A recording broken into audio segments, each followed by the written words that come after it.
You've been cleaning your cat's litter box wrong. Not just a little wrong, but in ways that are actually making your cat's bathroom situation worse, not better. And the worst part is, most of these mistakes come from advice that sounds completely logical, which is exactly why almost everyone makes them. Let's break down what you're getting wrong and why it matters more than you think. 1, you're cleaning it too much. Sounds backwards, doesn't it? Every article tells you to scoop daily, keep it pristine, treat it like a surgical suite. And sure, nobody wants a filthy litter box. But here's what those articles don't tell you. Your cat needs to smell themselves in their litter box. That scent is how they know the spot belongs to them, that it's safe, that it's their designated bathroom. When you scrub that box down to nothing multiple times a week, you're erasing their territorial markers. And what does a confused cat do when they can't smell their own scent where it should be? They start marking other places. Your carpet, your bed, the corner behind the couch. You thought you were being a responsible owner. Your cat thinks you keep destroying their bathroom and they need to establish a backup. Now, this doesn't mean let it turn into a biohazard zone. Daily scooping is still important. But that deep clean where you dump everything, scrub with harsh chemicals, and refill with completely fresh litter, that should happen maybe once a month, not once a week. And when you do it, here's the trick most people never learn. Save about a cup of the old used litter. Not the clumps, just some of the litter that smells like your cat. Mix it into the fresh stuff. It gives them that familiar scent anchor they need while still keeping things clean. 2, your litter box is way too small. Walk into any pet store and look at what they're selling. Cute little covered boxes with doors, compact corner units, space-saving designs. All of them are too small for your cat. Here's the rule nobody follows. Your litter box should be 1.5 times the length of your cat from nose to base of tail. Measure your cat. Now measure your litter box. I'll wait. See the problem? Most cats need a box that's at least 20 inches long. What you probably have is something closer to 15. And if your cat is large or long-bodied, forget it. They're basically trying to use a bathroom stall meant for a toddler. This is why some cats perch on the edge instead of getting all the way in. It's not quirky behavior. They literally don't fit comfortably. Watch what happens when they try to turn around in there or when they go to bury their waste. Are they struggling? Stepping in their own mess because there's no clean space to stand? That's not acceptable to them. Cats are meticulous. If they can't maintain their standards in the box you provided, they'll find somewhere else. The solution isn't complicated. Get a bigger box. And if you're thinking those covered boxes are helping with smell or privacy, think again. We'll get to why those are actually part of the problem in just a minute. 3, you bought the wrong type of litter. The litter aisle is overwhelming. Clumping, non-clumping, crystal, natural, scented, unscented, lightweight, dust-free. The marketing is designed to appeal to you, not your cat. And that's the issue. You're not the one using it.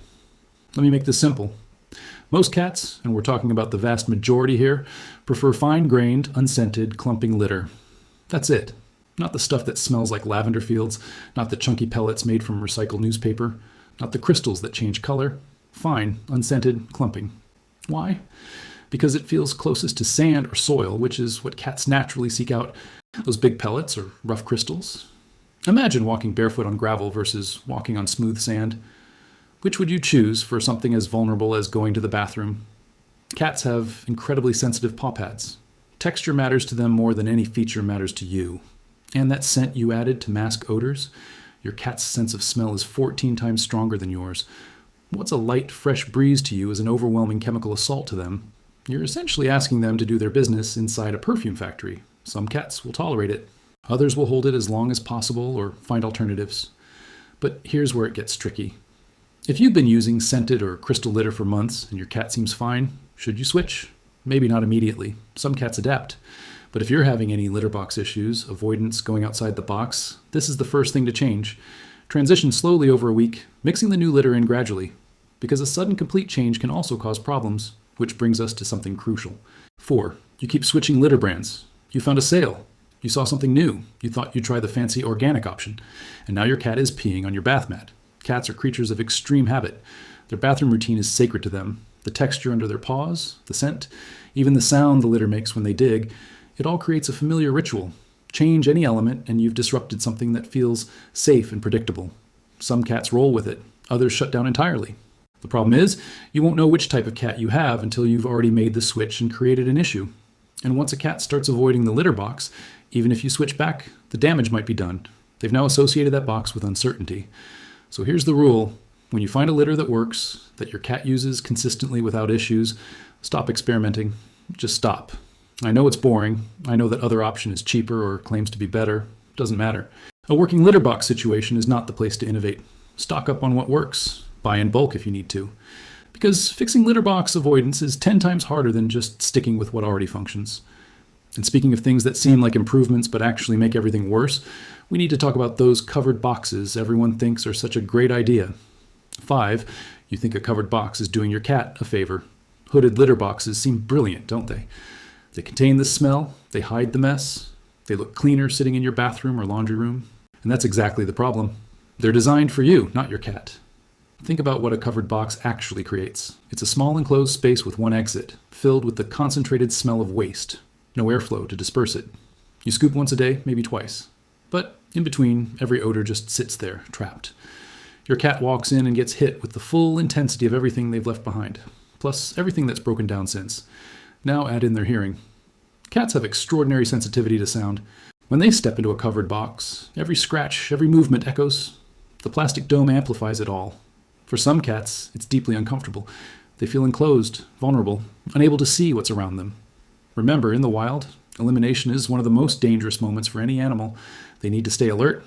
A covered box removes that ability completely. Does every cat hate them? No, some don't seem to mind. But many do, and they won't tell you directly. They'll just start going elsewhere. Right next to the box sometimes, which is their way of saying the location is fine, but the setup isn't. And here's something most people never consider. If you have multiple cats, a covered box becomes a trap. A more dominant cat can block the single exit. Even if it never happens, the possibility is enough to make a more anxious cat avoid it entirely. They won't risk being cornered. So what should you use instead? An open box. Simple? Boring? Open? Big enough that your cat can turn around comfortably. No lid, no door. Just a box with litter in it. I know it's not as pretty, but your cat will actually use it, which matters more than aesthetics. 6, you're putting the box in the worst possible location. Where's your litter box right now? Let me guess. Basement, garage, laundry room. Somewhere out of the way where you don't have to see it or smell it. Somewhere far from your main living space. That makes perfect sense for you. It makes 0 sense for your cat. Cats don't want to travel to a remote location every time nature calls, especially older cats or kittens. And they definitely don't want to go somewhere loud, cold, or chaotic. Laundry rooms have washing machines that suddenly roar to life. Basements have furnaces that kick on without warning. Garages have doors that slam. Your cat goes to use the box, gets startled once, and now that location feels unsafe. What happens next? They find somewhere that does feel safe, usually your bedroom, sometimes your couch. Always somewhere you'd really prefer they didn't. And you'll blame the cat when the real issue is you put their bathroom in the equivalent of a dark alley behind a nightclub. Litter boxes need to be in quiet, accessible, low-traffic areas that still feel like part of the home, not hidden away like something shameful. A corner of a living room works, a guest bathroom nobody uses, even a bedroom if that's the only calm space available. Yes, it's less convenient for you, but we're not solving your problem here. We're solving theirs. And if you have multiple floors, you need a box on each level. Expecting a cat to go downstairs every single time is unrealistic. They'll hold it, which leads to infections, or they'll improvise, which leads to your rug getting destroyed. 1 box per floor, minimum. That's not excessive. That's basic. 7, you have too many cats and not enough boxes. The formula is simple. Number of cats plus 1 equals number of litter boxes. 3 cats, 4 boxes. 1 cat, 2 boxes. This isn't a suggestion. It's the baseline for preventing territorial issues and avoidance. Cats are clean animals, almost obsessively so. They don't want to use a box another cat just used. They don't want to step where another cat stepped. If you only have 1 box for 2 cats, the second cat is already compromising. Add a 3rd cat, and you've created a situation where someone's getting forced into something they find disgusting. This is also why even single cat homes need 2 boxes. Your cat might prefer one for urination and one for defecation, or they might want a backup if the main one doesn't feel fresh enough. Giving them options prevents problems before they start, but those boxes can't all be in the same spot. Putting 3 boxes side by side in the basement counts as 1 location in your cat's mind. Spread them out. Different rooms, different floors if possible. Create actual choices. I know this sounds like a lot of boxes. It is. But it's significantly easier than cleaning urine out of carpet or replacing furniture. And honestly, if you're not willing to manage multiple litter boxes, you probably shouldn't have multiple cats. That's not judgment. It's just reality. 8, you've broken their trust and don't realize it. Here's something that doesn't get talked about enough. Sometimes the litter box isn't the problem at all. The problem is what happened near the litter box. Your cat was using it, everything was fine, then you gave them medicine nearby. Or you trimmed their nails right after they stepped out. Or a dog barged in while they were mid-use. 1 negative experience, that's all it takes. Now the box is connected to something stressful or painful. They won't go back. You didn't mean to create that association. But intention doesn't matter to a cat. They just know that place feels bad now, and unlike us, they can't rationalize it. They can't tell themselves it was a one-time thing. They just avoid it.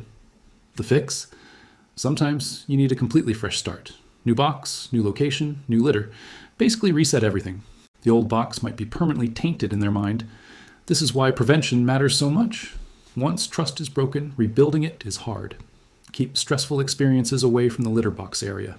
No vet visits staged nearby, no loud confrontations. Let that space remain neutral and safe, because your cat's bathroom isn't just functional, it's emotional. And if they don't feel right about it, nothing else you do will matter.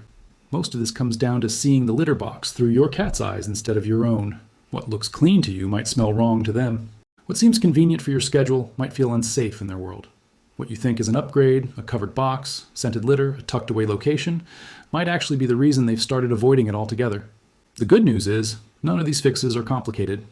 Bigger box, unscented litter, quiet location, multiple options, stop over cleaning, stop switching brands. It's not about spending more money or buying fancy solutions. It's about understanding what your cat actually needs versus what the pet industry convinced you they need. And if your cat's already having issues, if they're going outside the box or showing avoidance, start with these basics before assuming it's behavioral or medical. Because 9 times out of 10, it's something on this list. Something simple you've been getting wrong without realizing it. Your cat isn't being difficult. They're just trying to tell you the bathroom situation isn't working. Now you know how to fix it. You think your dog loves you unconditionally, but right now, in this moment, you might be doing something that's slowly breaking their heart, and you don't even know it. 8 mistakes, 8 silent betrayals that happen in homes everywhere, every single day. And the worst part is that most of these don't look like mistakes at all. And let's start with the one that happens in almost every household. The one nobody warns you about because it seems so harmless on the surface. Mistake number 1, ignoring their attempts to communicate. Your dog walked up to you 3 times in the last hour. Each time they did something specific. Maybe they sat and stared. Maybe they brought you a toy. Maybe they pawed at your leg once, gently, and then waited. And each time, you were on your phone or cooking or mentally somewhere else entirely. You didn't mean to ignore them. You just didn't register it as important. Here's what you missed. Dogs have an extremely limited vocabulary for getting your attention. They can't send you a text. They can't say your name louder. When they approach you with intent, they're using one of maybe 5 or 6 behaviors in their entire communication arsenal. A stare, a paw, a whine, proximity, a toy, a specific posture. That's it. That's the whole toolkit. When those signals get ignored repeatedly, something shifts in your dog's understanding of the relationship. They don't think you're busy. They think they don't matter. Research from the University of Vienna showed that dogs who experienced repeated communication failures with their owners showed measurably higher cortisol levels and reduced approach behaviors over time. Translation?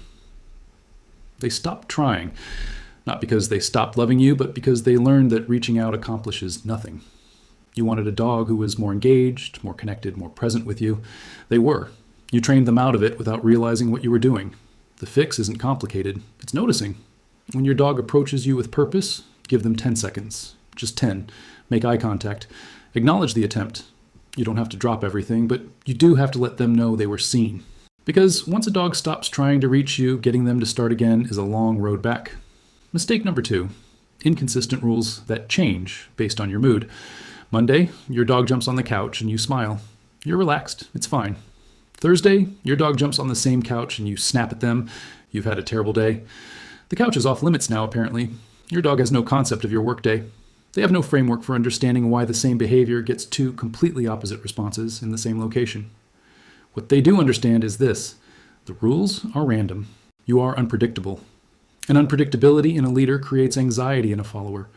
A study published in Animal Cognition found that dogs living in households with inconsistent rule enforcement showed significantly more stress behaviors, including pacing, panting, and avoidance, than dogs in homes with clear, consistent boundaries, even when those boundaries were more strict. Think about what that means. Your dog would rather live with a firm no than a maybe that depends on factors they can't see or control. The heartbreak here isn't the boundary itself, it's the confusion. It's your dog trying to figure out a puzzle that has no solution because the pieces change shape depending on your mood. Decide what the rules are. Write them down if you have to. Then hold them, regardless of whether you're having a good day or a bad one. Your dog isn't asking for freedom. They're asking for clarity. Mistake number 3, punishing them for being afraid. Your dog sees another dog on a walk and freezes, or they hear thunder and they hide, or a stranger reaches for them and they pull back. And your response, whether you realize it or not, is frustration. You tug the leash. You say you're fine in a tone that isn't reassuring. It's dismissive. You pull them out from under the bed because you need them to get over it. Here's the truth that's hard to hear. You can't punish fear out of an animal. You can only teach them that being afraid near you makes things worse. Fear is a neurological response. It's not a choice. When your dog's amygdala fires a threat signal, their body floods with adrenaline and cortisol before their conscious mind even registers what's happening. Punishing that response doesn't teach bravery. It teaches suppression. And suppressed fear doesn't go away. It goes inward. It becomes generalized anxiety. It becomes a dog who can't relax because they've learned that showing distress leads to more distress. Behavioral research is unambiguous on this. Dogs whose fear responses were met with negative consequences showed increased fear behaviors over time, not decreased ones. The fear didn't shrink, it spread. What your dog needs in a fear moment isn't correction. It's your calm presence and the option to remove themselves from the situation. That's it. You can't logic them out of fear, but you can be the steady thing in the room while their nervous system resets. The next time your dog is scared, try doing nothing except staying calm. Watch what happens. Most of the time, they'll regulate on their own if you're not adding pressure to an already activated system. And if you think that one was difficult to hear, the next mistake is the one that's happening right now in living rooms everywhere, and it's completely invisible to the people doing it. Mistake number 4, forcing affection when they're not asking for it. You love your dog. Of course you do. So when you see them lying peacefully on the floor, you walk over, you kneel down, and you pull them into a hug, or you scratch their head, or you squeeze their face in your hands because they're so cute you can't stand it. Your dog goes still. Maybe their eyes shift away. Maybe their ears pull back slightly. Maybe they lean away, just a fraction. And you don't notice any of it because in your mind, this is love. But in your dog's language, what just happened was a boundary violation. Human affection is grabby. We hug, we squeeze, we hold. For a dog, those are restraint behaviors. Restraint in nature is what predators do. And when you initiate that contact without an invitation, you're forcing your dog to choose between accepting something uncomfortable or risking your reaction if they resist. Most dogs choose acceptance. But acceptance isn't enjoyment. A study from the University of Lincoln examined how dogs respond to being hugged by their owners. The researchers analyzed body language in hundreds of photographs. Over 80% of the dogs showed visible signs of stress or discomfort. Whale eye, where the whites of the eyes become visible. Lip licking, ears pinned back, head turning. Closed mouth, stillness. These aren't subtle signals. They're your dog screaming in the only language they have that this doesn't feel good. The heartbreaking part? Most owners in those photos were smiling, completely unaware. You think you're sharing a moment of connection. Your dog is enduring a moment of constraint. So what does real consent look like? It's your dog moving toward you. It's the head that nudges your hand. It's the body that leans into your leg. It's the paw that reaches out. Those are invitations. Everything else is you deciding for them. Start practicing the 3-second rule. Pet your dog for 3 seconds, then stop. If they move closer, nuzzle you, or ask for more, continue. If they walk away, turn their head, or simply stay still, they just told you no. Respect it. That restraint, that willingness to let them choose, builds more trust than 1,000 forced hugs ever will. Mistake number 5. Skipping the sniff. You're on a walk. Your dog stops to smell something, a patch of grass, a fire hydrant, a spot on the sidewalk that looks identical to every other spot.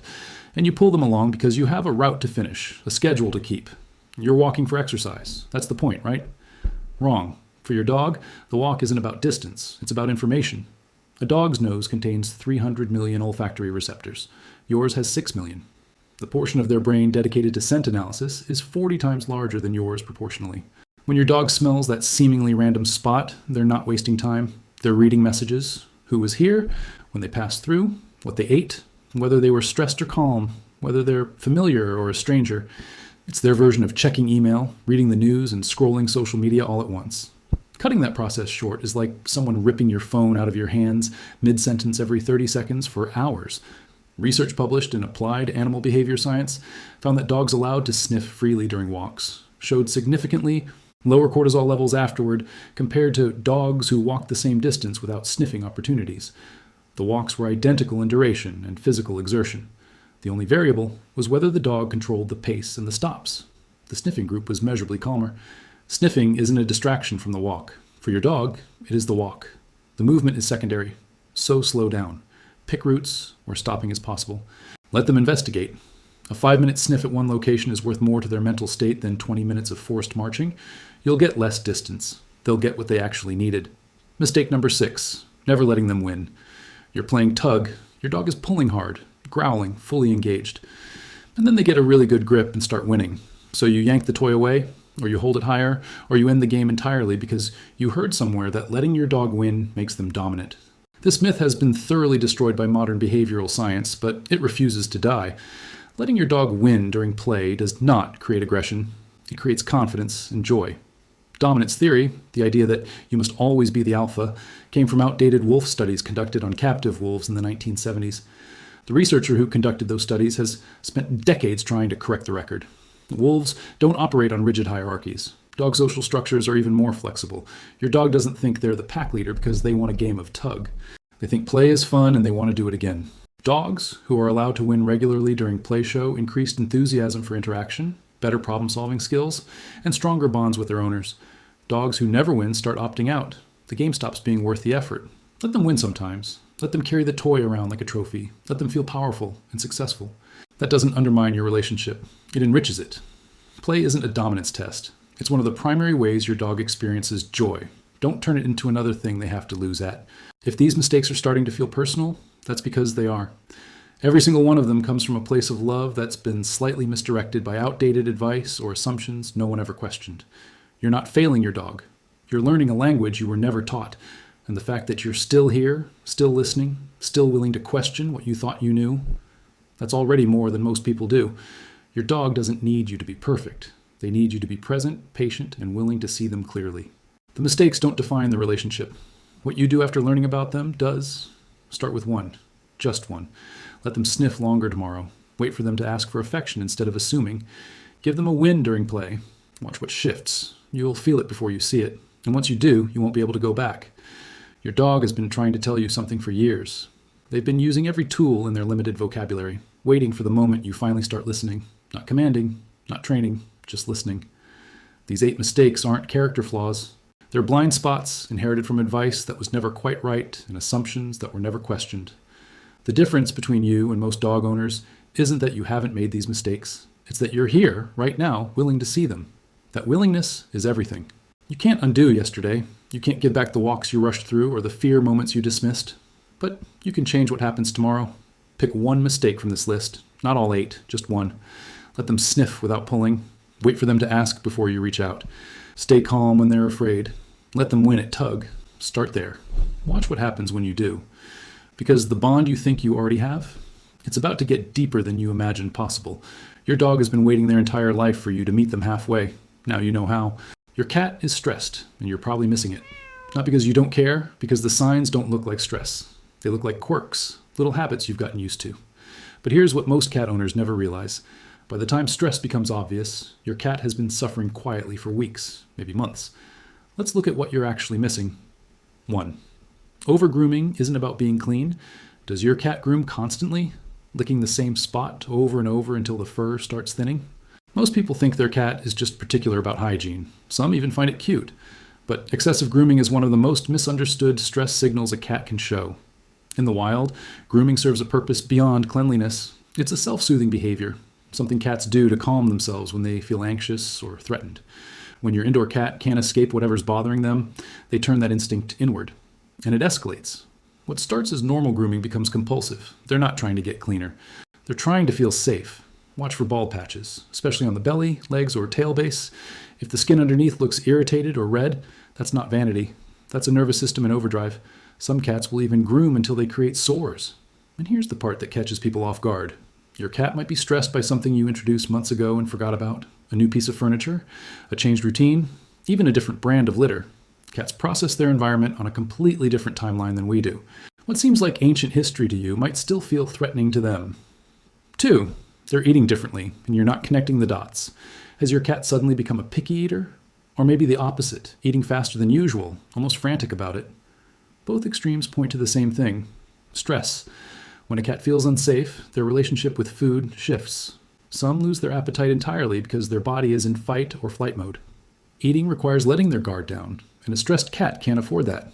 Others develop what looks like food aggression or anxiety. They eat too fast, guard their bowl, or cry for food even when it's available. It's not about hunger, it's about control. Food becomes one of the few things they can control in an environment that feels unpredictable. Pay attention to how your cat eats, not just how much. Are they taking food away from the bowl to eat it somewhere else? That's a sign they don't feel secure in that location. Do they eat a little, walk away, come back, repeat? They're staying vigilant. Their stress won't let them focus. And if your cat suddenly starts eating non-food items, fabric, plastic, paper, that's called pica. It's a compulsive behavior directly tied to anxiety. They're not being weird. They're coping the only way they know how. 3. The litter box is trying to tell you something. If your cat starts avoiding the litter box or using it differently, your first thought is probably medical, and you're right to check that first. But if the vet clears them and the behavior continues, you're looking at stress. Cats are meticulous about their bathroom habits. It's instinct. Covering waste, choosing safe locations, maintaining routine. When that breaks down, something in their world feels wrong. Some stressed cats will urinate outside the box but still defecate inside it. Others do the opposite. Some stop covering their waste entirely. Each variation is a message. Urinating on your bed, your clothes, or other personal items isn't revenge. It's your cat trying to mix their scent with yours because they feel insecure about their place in the home. They're not punishing you, they're asking for reassurance. Multiple trips to the litter box with little to no output can signal stress-induced inflammation. Their body is reacting to cortisol the same way yours does, tightening up, creating discomfort. And if you've recently moved the litter box, changed the litter type, or added another cat to the household, your cat might be telling you they're not okay with it. The litter box doesn't lie. It's one of the most honest stress indicators you have. 4. They've stopped playing and you didn't notice when. Think back. When was the last time your cat actually played? Not just swatted at something once, but engaged, focused, present. If you can't remember, that's a problem. Play is how cats process energy, practice hunting skills, and regulate their emotions. It's not optional for their mental health. It's essential. A stressed cat withdraws from play because their brain is stuck in survival mode.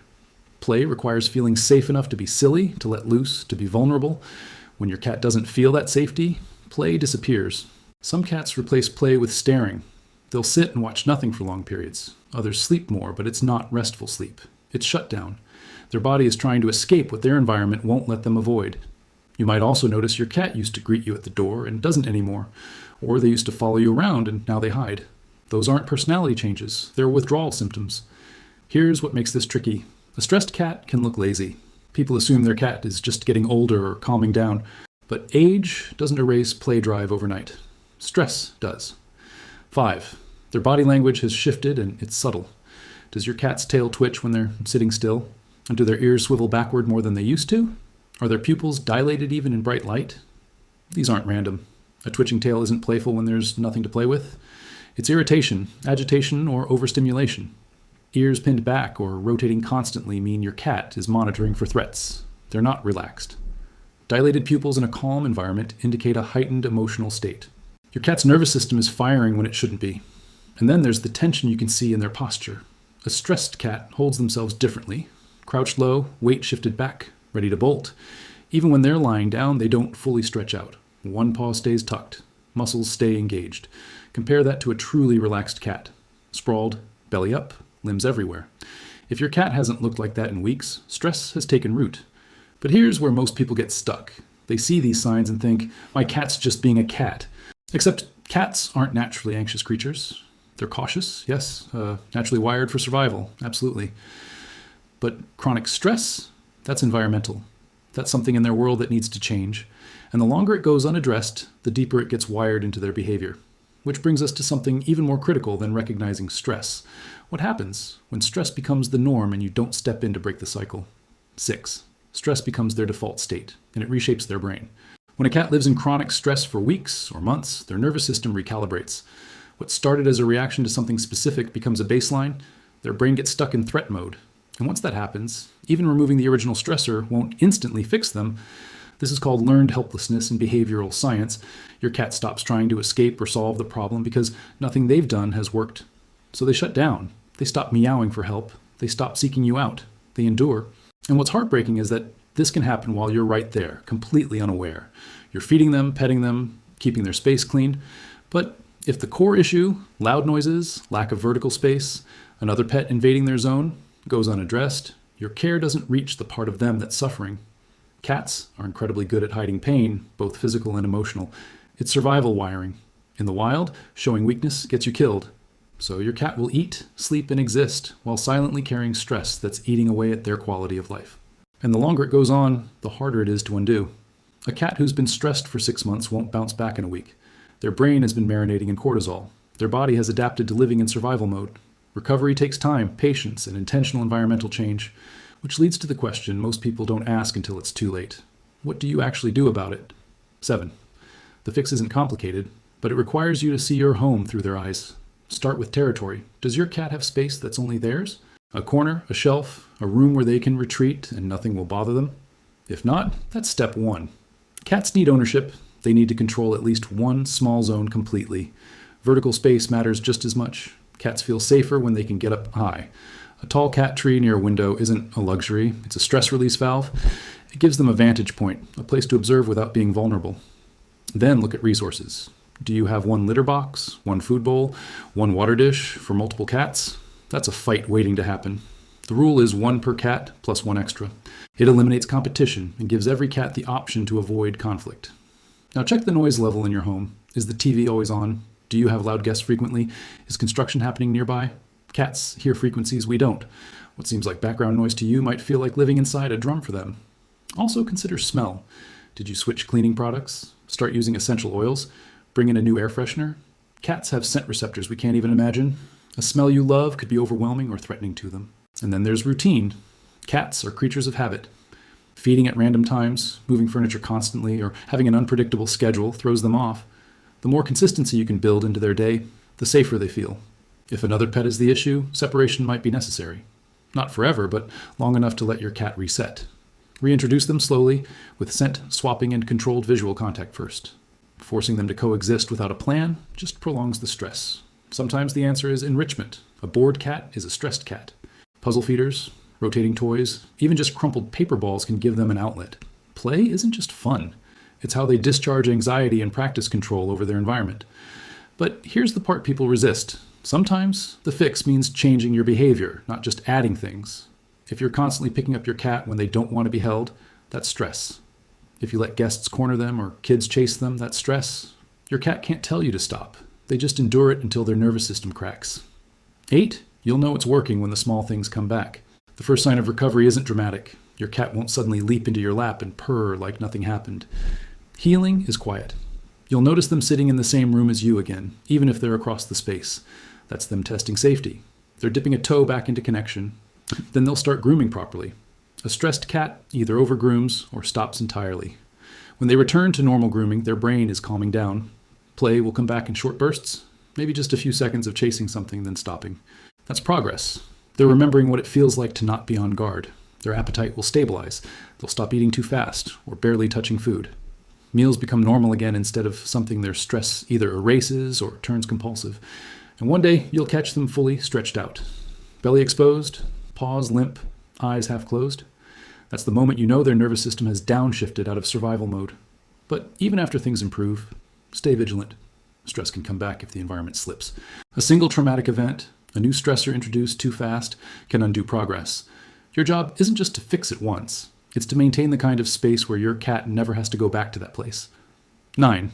Most cats are struggling in silence right now, and their owners have no idea.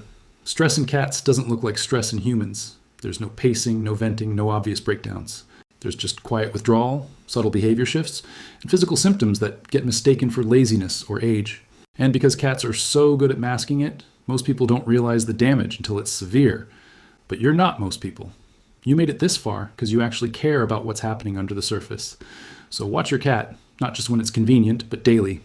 Notice the details. Track the patterns. Because your cat is always communicating. The question is whether you're listening. And if you are, you have everything you need to give them the one thing they can't ask for out loud. A life where they feel safe enough to just be a cat. The truth is, your cat won't tell you when they're suffering. They can't. They'll just keep existing in a state you never meant to create, waiting for something to shift. But now you know what to look for. The overgrooming that isn't about cleanliness, the food behaviors that signal lost control, the litter box messages you've been ignoring, the play that disappeared without you noticing when, the body language that's been screaming tension while you mistook it for rest. These aren't small things. They're your cat's only language for pain they can't escape. And the longer you miss them, the deeper that pain roots itself into who they become. So start today. Walk through your home like you're seeing it for the first time through their eyes. Find the stressors you've been living with, but they've been enduring. Give them space that's theirs. Build routines they can predict. Remove the chaos they can't control. Because your cat didn't choose this life, you did. And they're counting on you to make it one worth living. Your dog just leaned their entire body weight against your leg. Okay. You probably smiled, maybe reached down to pet them and thought it was adorable. But what if that simple gesture is the most profound thing your dog does all day, and you've been completely missing what it actually means? Most people think leaning is just about affection or wanting attention. It's not. The truth is far more complex, and when you understand what's really happening in that moment, everything about your relationship with your dog shifts. This is one behavior that deserves your full attention, because the dogs who lean are telling you something most owners never hear clearly enough. Let's start with what actually happens inside your dog's body when they press against you. Physical contact between a dog and their trusted human triggers an immediate oxytocin release in both mammals. Oxytocin is the same neurochemical that bonds a mother to her newborn child. It's not a preference, it's biochemistry. Your dog is hardwiring their nervous system to associate your presence with safety at the deepest possible level. But oxytocin is only part of the equation. When your dog leans into you, their heart rate measurably decreases. Studies using cardiac monitoring have shown that dogs in physical contact with their owners demonstrate lower cortisol levels, the primary stress hormone, than dogs sitting alone just 3 feet away. Same room, same environment. The only variable is touch. Your dog isn't just seeking comfort. They're actively regulating their entire physiological state through you. Now here's what makes this even more significant. Not all dogs lean. Some breeds are more inclined toward it. Great Danes, Mastiffs, dogs built with enough mass to make the gesture unmistakable. But the behavior itself transcends genetics. A dog who leans consistently has made a very specific decision about you. They've designated you as their primary secure base, the one fixed point in their world that doesn't move. Think about how selective that actually is. Your dog encounters dozens of humans throughout their life. Veterinarians, groomers, neighbors, visitors in your home. They don't lean on those people. They tolerate them, maybe even enjoy them, but the lean is reserved. It's given to the person whose scent means home, whose voice means safety, whose presence means the world makes sense again. But there's a shadow side to this behavior that most people completely overlook. For some dogs, leaning isn't just connection, it's dependency. And there's a line between the two that matters more than you think. A dog who leans when you sit down together in the evening, relaxed and calm, is expressing trust. A dog who cannot function when you're not physically touching them, who paces and whines and escalates the moment you stand up, that's a dog whose nervous system has become reliant on your body as the only available coping mechanism. The first dog has a bond. The second dog has anxiety that's been accidentally reinforced into a pattern you now have to live with. How do you tell the difference? Watch what happens when you move. A securely attached dog will lean, enjoy the contact, and then calmly return to their own space when you get up. An anxiously attached dog will follow you immediately, reestablish contact, and show visible distress if you prevent them from doing so. One is sharing space. The other is clinging to a lifeboat. This distinction becomes critical when you realize how many owners unknowingly create the second scenario. Every time your dog shows mild stress, a loud noise, a stranger at the door, anything that elevates their arousal, and you immediately provide physical contact to calm them down, you're teaching their nervous system something you probably didn't intend. You're teaching them that they cannot regulate stress independently, that the only pathway back to calm runs directly through you. Repeat that pattern enough times, and you get a dog who cannot be alone, cannot settle, cannot exist in their own body without your body as a reference point. The leaning becomes compulsive. And what started as a beautiful expression of trust turns into a behavioral limitation that controls your entire life. So what does healthy leaning actually look like? It's selective. It happens during moments of genuine connection, not constant need. It's pressure without panic. Your dog leans in, absorbs what they need, and can walk away without distress when the moment ends. There's a completeness to it. They came, they connected, they're good. You'll also notice timing patterns. Dogs lean more during transitions, right when you get home, right before bed, first thing in the morning. These are the threshold moments when their world shifts from one state to another and your presence helps them navigate the change. That's normal, that's healthy. That's a dog using you exactly the way a secure attachment is supposed to function. But here's something almost no one connects. The dogs who lean the hardest are often the ones who've lost someone before, rescues who were rehomed, dogs who lived through the death of a previous owner, dogs who spent time in a shelter where everything familiar disappeared overnight. These dogs understand something most family-raised dogs don't. They know that the people they love can vanish, and when they finally find someone who stays, the lean carries weight you can't see. It carries history. If your dog is a rescue and they lean on you, what they're really saying is this: I've learned that humans leave, but I'm choosing to trust you anyway. That's not casual affection. That's courage. And that brings us to the question most people never think to ask. If leaning means this much to your dog, what happens when you're the one who pulls away? What does rejection feel like to an animal whose entire emotional architecture is built around proximity to you? It feels like the ground disappearing. Dogs don't process rejection the way we do. They don't rationalize it, contextualize it, or tell themselves a story that makes it hurt less. When you push them away, when you step back from the lean, when you ignore the contact they're attempting to make, their nervous system registers one thing: abandonment, not the intellectual concept, the physiological state. Heart rate spikes, cortisol floods the bloodstream. The brainstem, the most ancient part of their neural architecture, begins running the same threat assessment it would run if they were alone in the wild with no pack protection. And your dog has no way to understand that you're not rejecting them permanently. They only know that the thing they needed, the thing that has kept them safe since birth, just became unavailable. And they don't know if it's coming back. This is why behaviorists warn against using isolation as punishment. You think you're teaching a lesson? Your dog thinks they're being exiled. The psychological difference between those two experiences is enormous, and only one of you understands which one is actually happening. So if your dog leans and you consistently move away, if they nudge your hand and you pull it back, if they seek contact and you deny it repeatedly without explanation, what you're creating isn't a more independent dog. You're creating a dog in chronic low-level panic who has learned that their primary attachment figure is unreliable. That's not training, that's trauma induction.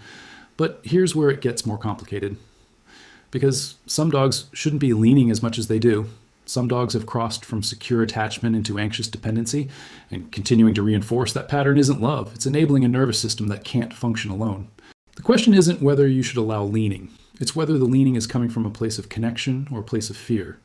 And the answer to that question determines everything about how you respond. If your dog leans during calm moments, if they seek you out when they're already regulated, if the contact feels mutual and optional, lean back. Stay there. Let them have it. That's a dog building a bond. But if your dog cannot exist without physical contact, if they panic when you stand up, if every moment you're home is spent pressed against you with no ability to settle independently, you're looking at something different. You're looking at a nervous system that never learned to self-soothe. And the kindest thing you can do is teach them that they're safe, even when you're not touching. Start small. Sit next to them without contact. Reward calm. Let them learn that proximity doesn't require fusion. Then build distance incrementally. 3 feet away, 5 feet. Different room, door open. What you're doing is expanding their window of tolerance. You're showing them that safety doesn't live in your body. It lives in the environment you've created together, and that environment holds even when your hand isn't on their head. This process can take months. It will feel like you're withholding love from a dog who desperately wants it. But what you're actually doing is giving them the gift of resilience. You're teaching them that they are whole, that they are safe, that their nervous system can return to baseline without you as the manual reset button. That's not cruelty. That's the foundation of a dog who can actually enjoy life instead of spending every second managing the terror of your absence. And then there's the other side. The dogs who stop leaning altogether. The ones who used to and don't anymore. If your dog is pulled away, if they've stopped seeking contact they used to ask for, don't ignore it. That's not independence. That's shutdown. Dogs don't outgrow affection. They withdraw from it when it stops feeling safe. Something shifted. Maybe you got busier. Maybe your energy changed. Maybe something happened that you didn't even notice, but they did. And now the behavior that used to bring comfort brings uncertainty instead. So they stopped offering it. This is fixable, but only if you're willing to meet them where they are. Get on the floor. Sit in their space without agenda. Let them approach on their terms. Don't reach for them. Let them come to you. And when they do, when that first cautious lean finally happens again, stay completely still. Let them set the pace. Let them rebuild the trust you didn't realize had fractured. The lean is not a small thing. It never was. It's your dog's way of saying, you are my safest place. And whether they're doing it too much or not enough, whether it's rooted in security or fear, whether it's growing or fading, it's telling you something about the relationship you actually have, not the one you think you have. Most people go their whole lives never realizing their dog was speaking to them this clearly. You don't have to be most people. Watch the lean. Understand what it's asking for. Respond accordingly.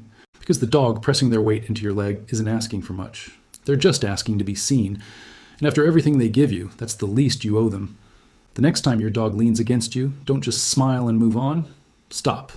Feel the weight of what they're actually doing.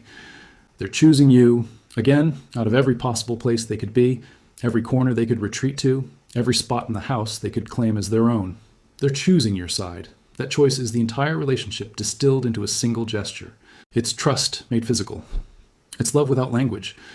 And it's happening right now, in this moment, waiting for you to recognize it for what it really is. Your dog isn't just leaning on you. They're telling you that you got it right. That despite everything you second guess, everything you think you're doing wrong, everything you worry you're not giving them, you became exactly what they needed. The person worth leaning on. The person worth trusting with their full weight. The person worth staying close to when the world gets too loud. That's not nothing. That's everything. When your cat licks your face, do you know what they're actually trying to tell you?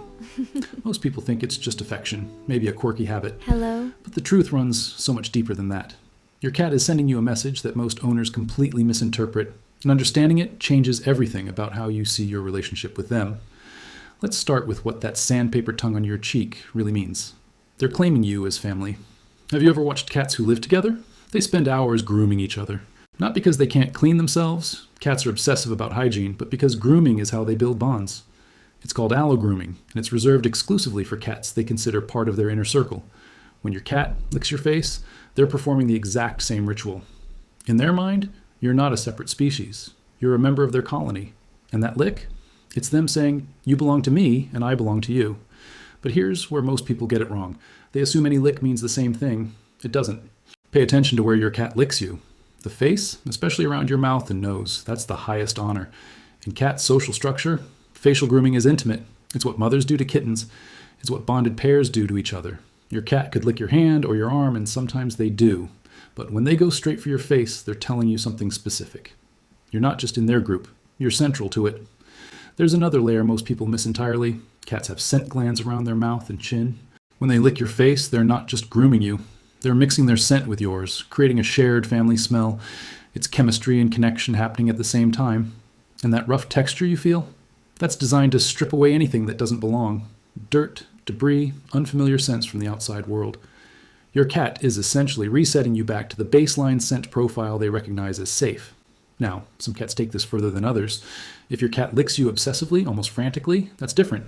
We'll get to what that actually signals later, and it's something every cat owner needs to recognize. They're showing you what love looks like in their language.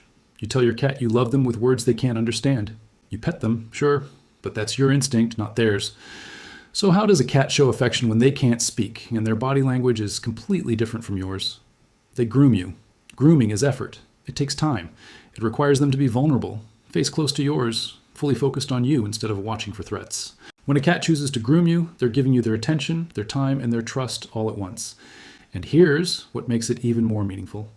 Cats are solitary hunters by nature. They don't need social bonds to survive the way pack animals do. Every connection they form is a choice, not a requirement. Your cat doesn't lick your face because instinct forces them to. They do it because something about you makes them want to. Think about that. In a world where they could exist completely independently, they chose connection. They chose you. But there's a twist. Not every face lick comes from the same emotional place. Sometimes it's affection. Sometimes it's something else entirely. Your face tastes like salt, and they're actually after that. Let's be honest for a second. Sometimes your cat isn't being poetic. Sometimes they just want the salt on your skin. Human sweat contains sodium, and cats need salt in their diet. If you've just worked out, washed your face, or even just woken up, your skin has a thin layer of salt residue that your cat finds genuinely appealing. Does that make the gesture less meaningful? Not necessarily. Because here's the thing, they could get salt from plenty of sources. But they're getting it from you. They still chose to approach you, to be near you, to interact with you, even if the initial motivation was taste. And honestly, this is where understanding your cat gets interesting. They're not simple creatures driven by one motive at a time. A single lick can be about bonding and salt and scent marking all at once. Cats are complex. Their reasons layer on top of each other.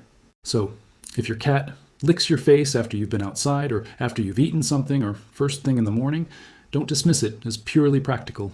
The practical and the emotional aren't separate for them. Watch what happens after they lick you. Do they stay close? Do they purr? Do they settle in next to you? That tells you everything. Even if they started because you tasted interesting, they're staying because you feel right. They're checking if you're okay.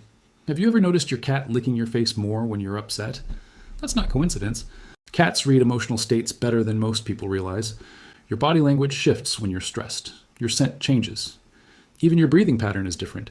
And when your cat detects that shift, some of them respond by grooming you. It's the same instinct that kicks in when they groom each other after a stressful event. It's soothing behavior, meant to calm and reassure. Your cat might not understand why you're upset, but they understand something is wrong, and grooming is their solution. This is also why some cats become more attentive when their owner is sick. They're not just being sweet. They're responding to real, measurable changes in your physical state. You smell different. You move differently. And their grooming intensifies because, in their world, that's how you help someone recover. It's care disguised as a simple lick. But like everything else with cats, there's a point where normal grooming behavior crosses into something you need to pay attention to. When the licking becomes excessive, when it feels compulsive rather than affectionate, your cat might be trying to tell you something completely different. 7. When the licking becomes too much, listen. Excessive licking isn't always sweet. Sometimes it's a red flag your cat is struggling with something they can't tell you about in any other way. If your cat suddenly starts licking your face obsessively, far more than usual, or if the behavior feels frantic instead of calm, something has shifted. This could be anxiety. Cats don't pace and worry the way humans do. They groom. When their world feels unstable, a new pet, a move, changes in your schedule, they cope by licking. And if you're their safe person, you become the target of that compulsive behavior. It could also be a health issue. Cats in pain sometimes increase grooming behaviors. Dental problems, nausea, or neurological issues can all trigger excessive licking. They're not trying to annoy you. They're trying to regulate something that feels wrong inside their body. Pay attention to the context. Is the licking paired with other changes? Less eating, hiding more, aggression, lethargy? If yes, a vet visit isn't optional. Your cat is communicating the only way they can. And here's something most people overlook. Sometimes the excessive licking is about you, not them. If you've been gone more than usual, if your routine changed dramatically, your cat might be licking you compulsively because they're trying to reestablish the bond they feel is slipping. It's not healthy, but it's deeply emotional. They're clinging to you the only way they know how. 8, some cats will never lick you, and that's okay too. What if your cat doesn't lick your face at all? Does that mean they don't love you? Absolutely not. Licking is just one language of affection, and not every cat speaks it. Some cats show love by sleeping near you. Others bring you toys, follow you from room to room, or simply exist in your presence without needing physical contact. The cat who never licks your face but always sits in the same room as you? That's love. The cat who doesn't groom you but slow blinks when you make eye contact? That's trust. Cats are individuals. Their personalities shape how they express attachment. A cat raised without much human contact in their early weeks might never develop the licking behavior at all. A cat who was weaned too early might actually lick more because they're still seeking that maternal comfort. Your cat's history writes part of their behavior, but the absence of face licking doesn't mean the absence of love. What matters is whether they choose to be near you, whether they seek you out, whether your presence changes how they move through the world. If the answer is yes, you're bonded. They just speak a different dialect. 9. It's one of the highest compliments they can give. Well, let's bring this full circle. Your cat licking your face is not a small gesture. In their world, grooming is sacred. It's reserved for family, for safety, for the beings they trust when they're at their most vulnerable. When they groom you, they're pulling you into that circle. They're saying, you're not just tolerated, you're chosen. You're worth the effort. You're part of the colony. Every lick is a decision. They could walk away. They could groom themselves. They could ignore you entirely, but they don't. They lean in. They reach out. They make contact. That's intentional. That's meaningful. So the next time your cat licks your face, don't just laugh it off or wipe it away without thinking. Pause for a second. Recognize what's actually happening. You're being loved in a language older than words. You're being trusted by a creature who doesn't trust easily. You're being included in a ritual that means everything to them. And maybe, just maybe, lick them back. Not literally, but show them the same kind of intentional affection they're showing you. A slow blink, a gentle head rub, sitting with them in silence. Because they're not asking for much. They're just asking to be seen, to be understood, to know that the bond they feel is real and goes both ways. 10. What you do next matters more than you think. Here's where most people get it wrong. They receive the affection, feel the warmth of it, and then go right back to life as usual. They forget that connection is a two-way street. Your cat is showing up for you daily. Are you showing up for them? This doesn't mean smothering them with attention. Cats hate that. It means being present when they approach you. It means noticing when they're trying to communicate. It means not brushing off the small gestures, the head bump, the slow blink, the lick as just cute quirks. These moments are your cat's way of building something with you. If you ignore them, if you're always distracted, always busy, always half present, they'll notice. And over time, they'll stop trying as hard. Cats don't beg for connection the way dogs do. If it's not reciprocated, they pull back. They protect themselves. So when your cat licks your face, stop what you're doing. Put the phone down. Make eye contact. Let them know you see them, that you feel what they're offering, that it matters to you as much as it does to them. Because in the end, that's what all of this comes down to. Your cat isn't just living in your house. They're trying to live in relationship with you. Every lick, every purr, every moment they choose your presence over solitude is them building a bridge. The question is whether you're meeting them halfway. They've already decided you're worth it. Now it's your turn to show them they were right. Understanding what your cat's licks really mean changes how you move through every day with them. Those rough tongue swipes across your cheek aren't random. They're deliberate acts of trust, affection, and inclusion. Your cat sees you as family. They're marking you as theirs, checking on your well-being, and maintaining the bond that makes them feel secure in a world that could easily feel threatening. So the next time it happens, don't just tolerate it, receive it for what it is. A creature who could survive perfectly well alone has chosen to build something with you instead. They're speaking a language that predates words, using the same gestures their ancestors used thousands of years ago. And they're using it on you. That's not nothing, that's everything. Because to your cat, you're not just the person who feeds them, you're home. Your dog yawned at you this morning, and you probably thought they were tired. They weren't. That yawn was a message, one you've been ignoring for years. And what it actually means is going to completely change how you see every interaction you have with them. Most people think yawning is about sleep. In humans, sure. In dogs, it's an entirely different system, and missing it means you're walking past one of the clearest signals your dog has in their entire communication toolkit. Let me tell you what's really happening when your dog yawns in your presence, because this goes deeper than you think. Dogs have what researchers call calming signals. These are deliberate nonverbal gestures used to de-escalate tension, communicate discomfort, and manage their own emotional state. Norwegian canine behaviorist Turid Rugaas identified over 30 of these signals after studying thousands of dog interactions. And the yawn sits right at the top of that list. When your dog yawns while looking at you, they are not expressing boredom or fatigue. They are telling you something about the emotional temperature of the moment you're both in, and they're doing it in the only language they have. Here's what makes this so easy to misread. A tired yawn and a stress yawn look nearly identical to the untrained eye. Same open mouth, same duration, same sound. But watch closely and you'll see the difference. A fatigue yawn is soft, usually accompanied by a comfortable body posture, half-closed eyes, maybe a stretch. A stress yawn is sharper. The eyes stay open. The ears might pull back slightly. The body holds tension. You can see if you're actually looking. And the contexts are completely different. Your dog yawns when you raise your voice, when a stranger approaches too quickly, when you're staring directly at them for too long, when the environment gets chaotic and they have no way to escape it. That's not exhaustion. That's your dog trying to regulate an internal state that's tipping toward overload.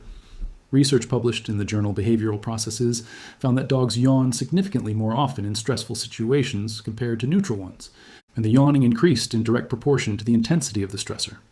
The function is dual. It's a signal outward to others, and it's a self-soothing mechanism inward for the dog themselves. Think of it like this. You know that deep breath you take before walking into a difficult conversation? The one that's half physiological reset, half mental preparation? Your dog's stress yawn is the same thing. They're trying to bring their nervous system back down, and they're simultaneously broadcasting to everyone around them that the current situation feels too intense. Now here's where most owners completely miss it. Your dog yawns during training sessions, and you think they're being defiant or uninterested. They're not. They're overwhelmed. The pace is too fast, the corrections are too sharp, or the environment has too many distractions. That yawn is them saying, I need a second. This is too much right now. You lean down to hug them and they yawn in your face.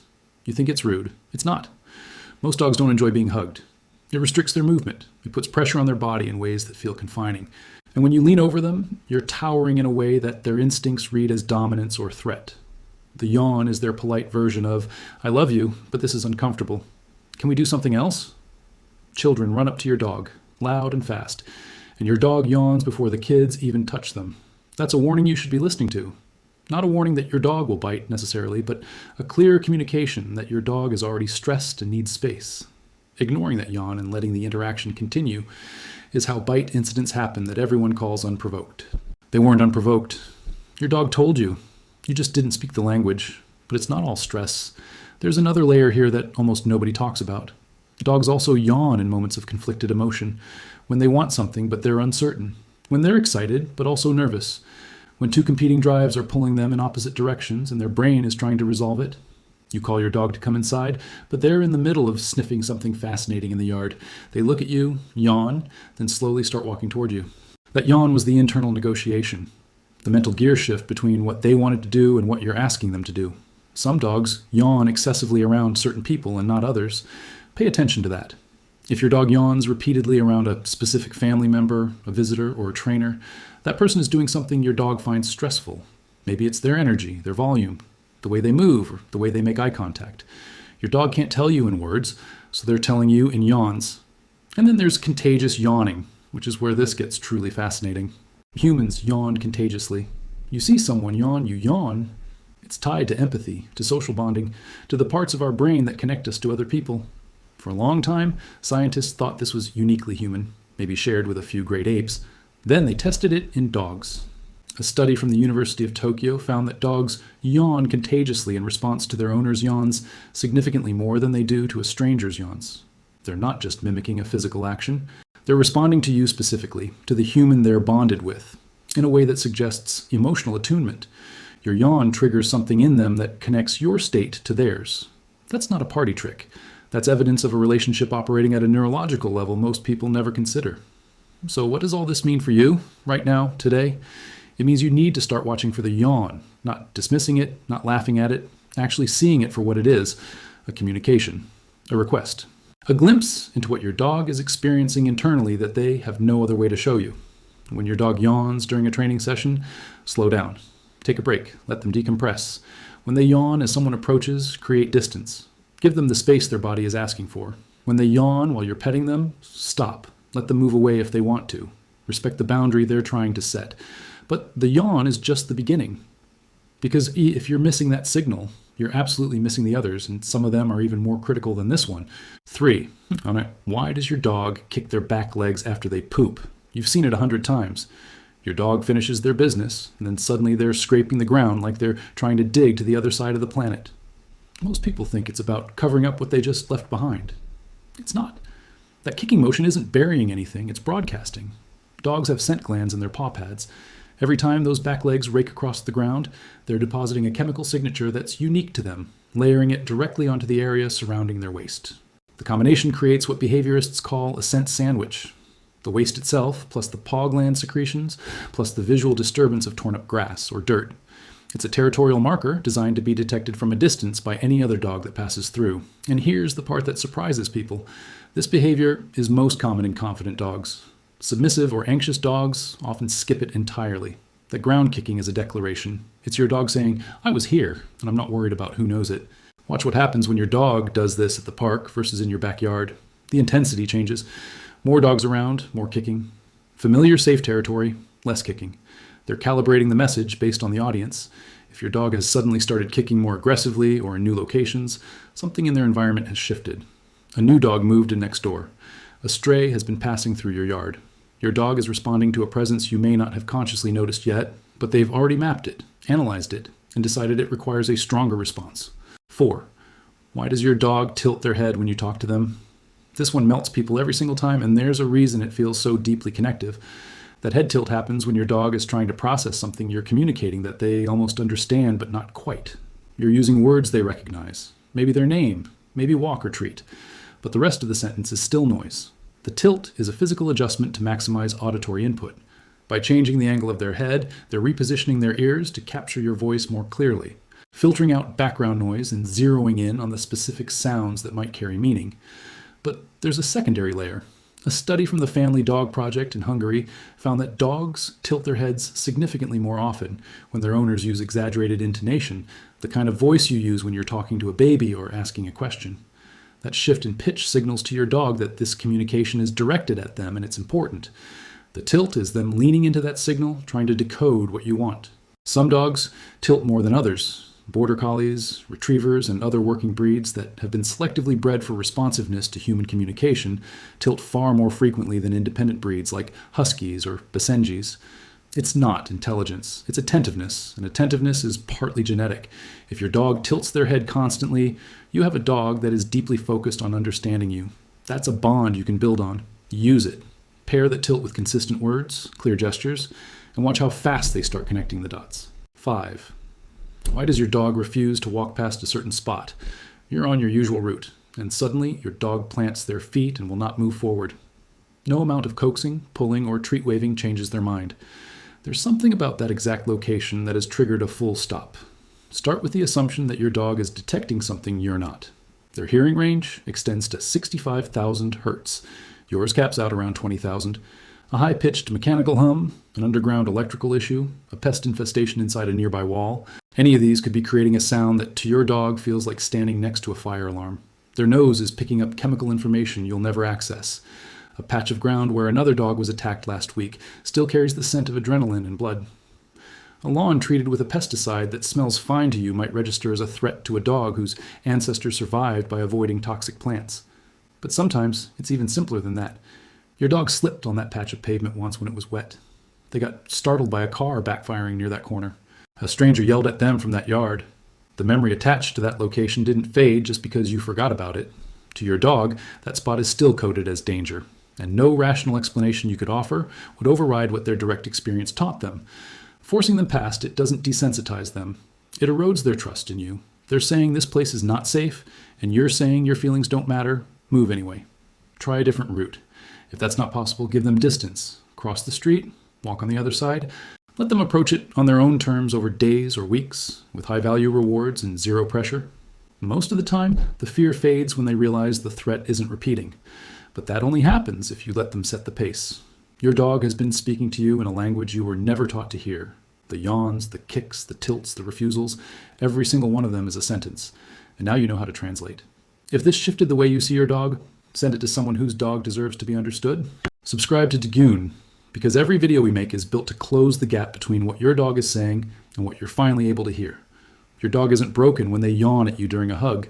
They're not being stubborn when they refuse to walk past that one house. They're not bored when they tilt their head while you're speaking. They're fluent in a language you've been ignoring. And every single one of those moments is them trying to close the distance between their world and yours. The difference between a dog owner and someone who actually understands their dog isn't love.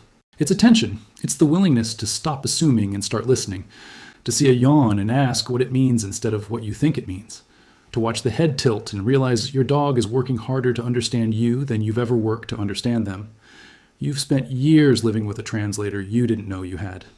Every behavior, every gesture, every repeated action you've written off as quirky or random has been a deliberate message sent in the only language your dog has access to. Now you can read it. And the moment you start responding to what they're actually saying instead of what you assumed they meant, everything changes. The bond you thought you had becomes the bond you were always supposed to have.